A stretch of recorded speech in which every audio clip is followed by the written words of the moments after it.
Mr. Speaker, the President of the United States.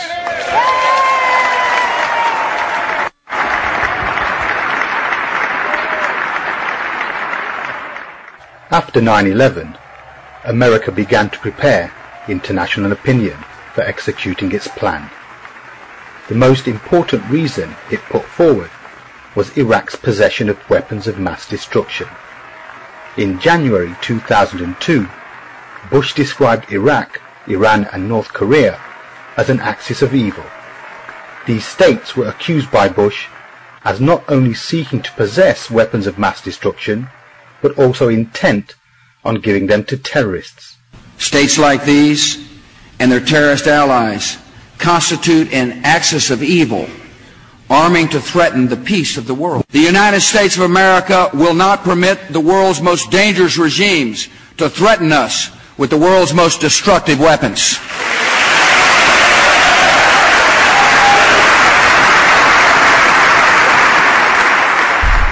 In reality, the American administration had no intention of military intervention in Iran or North Korea. The real reasons that Bush had included Iran and North Korea in his speech were firstly to attempt to demonstrate that Iraq was not being solely targeted. Otherwise his administration would find itself in a difficult position before the American and world public opinion. Secondly, if Bush had spoken only about Iraq or Iran, then it would appear as a new crusade against Muslims. Therefore, North Korea was a third ideal state to choose because it is not Islamic and it was already portrayed as an enemy of America. Statements were therefore quickly issued about the possible use of weapons of mass destruction by Iraq. The danger to our country is grave. The danger to our country is growing. And according to the British government, the Iraqi regime could launch a biological or chemical attack in as little as 45 minutes after the order were given.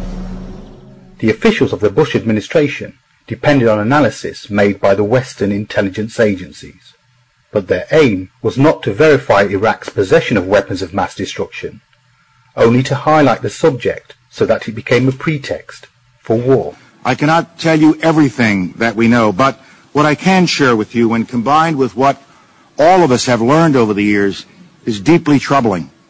What you will see is an accumulation of facts and disturbing patterns of behavior. You will now hear an officer from Republican Guard headquarters issuing an instruction to an officer in the field on January 30th.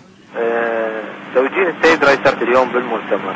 نعم، فتشون الاعتداء اللي عندكم.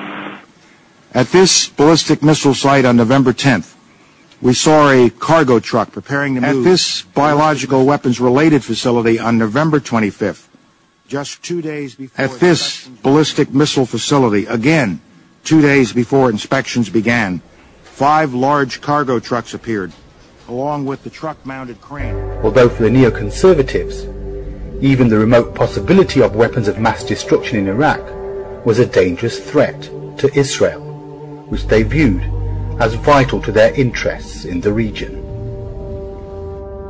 The distinct possibility of Saddam giving weapons of mass destruction to terrorists was also raised by the neocons as another serious threat.